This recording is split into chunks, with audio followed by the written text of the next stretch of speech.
Guadalcanal.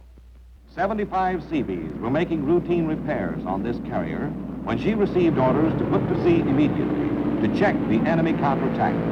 How those Seabees stayed on the job through the critical sea battle that followed is a story that construction men will still be talking about when this war is safely bound between the covers of history.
Stations become synonymous with battle stations, as the Seabee motto, "We build, we fight," is written in the blood and fire of an unforgettable moment at sea.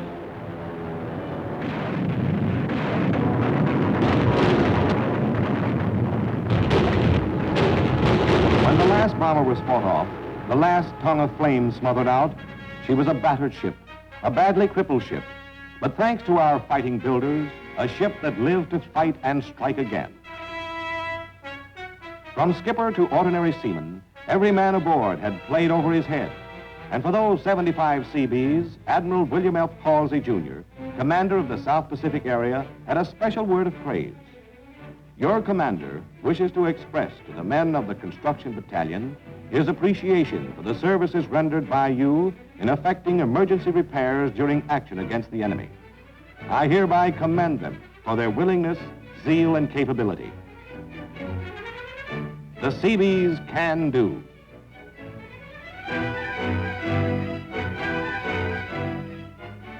With control of air and sea approaches to Guadalcanal, our forces were ready to fan out through the Solomons in quest of new bases from which warships could be supplied, from which land-based fighters and bombers could carry the battle to Salamaua, Rabaul, and the other strategic names that headline today's reports and will headline tomorrow's victories.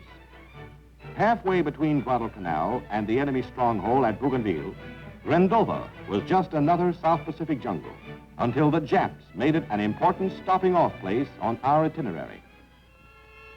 D-Day, H hour at Rendova.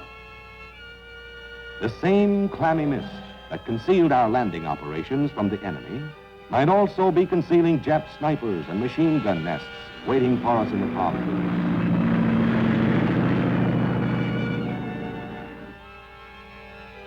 Army, Marine, and Seabee teamwork take another beachhead.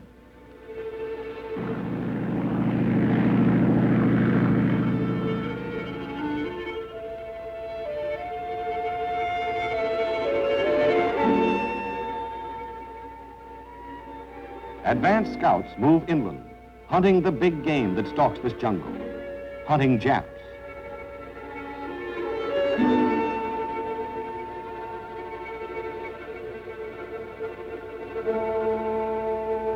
The planes flying low and the jungle fighting are better for the newsreels. But the backbone of invasion is supplies. And throwing up an air umbrella to cover those supplies before enemy planes can blast them from the beach.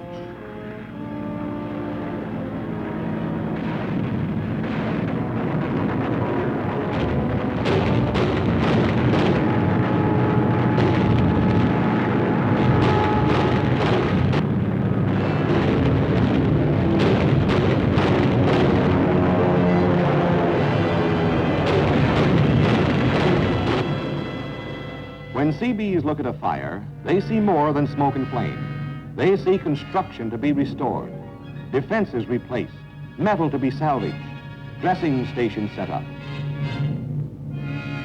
But not all the Seabees saw these things in the fire on the beach at Rendova. Not all the Seabees will come back from Rendova.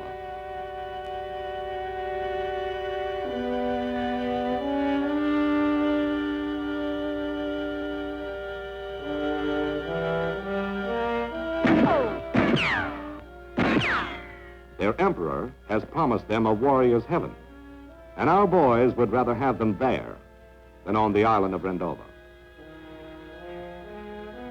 Now that the beachhead has been secured, whale-like LSTs slide their bows up on the beach and begin to pour forth from their cavernous bellies the heavy equipment with which the Seabees will transform this primitive outpost into another powerful bait.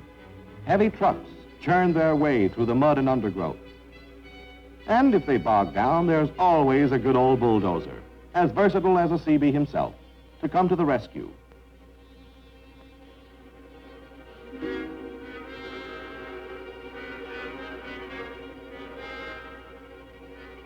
Another favorite with the newsreels is the big gun blasting enemy positions. Less familiar is the back-breaking job that must be done before that gun is ready to go to work. Like some giant prehistoric beast, the 155 lumbers through the jungle, guided by Seabees to the place where it can do the most good, shelling the vital Japanese stronghold on nearby Munda Point.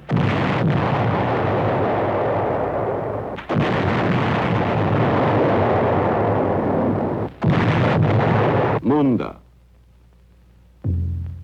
Once a tropical paradise on a blue lagoon.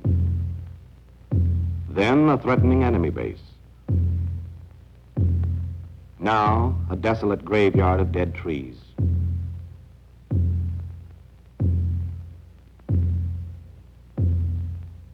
Dead planes. Dead Japanese ambitions and dead Japanese soldiers. Even the Munda landing strip is dead, with gaping shell holes in its side. But wherever the Seabees land, the odor of death is quickly overcome.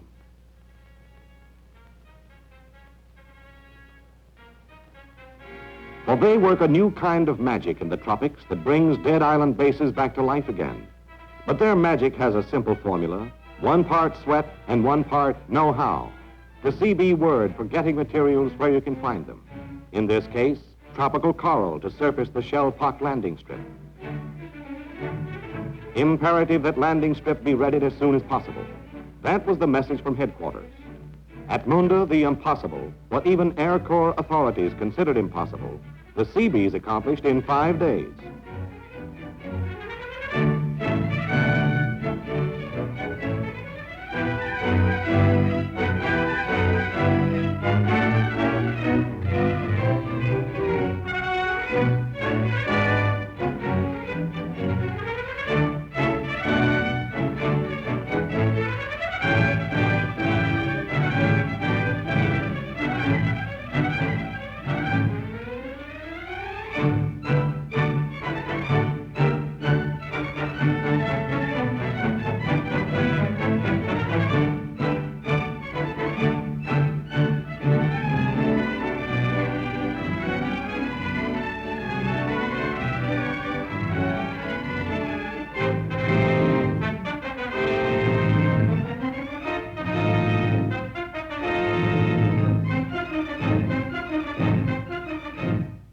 On the 5th day, the Seabees receive an unexpected bonus for their overtime.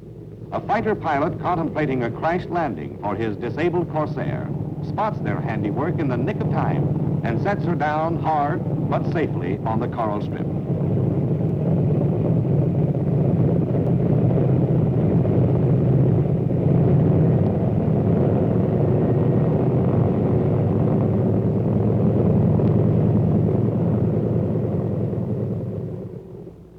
A wordless but eloquent tribute to the Seabees. The roar of powerful engines, the din of air traffic, incorporates Munda into the intricate network of alive bases in the South Pacific. Munda has risen from the dead.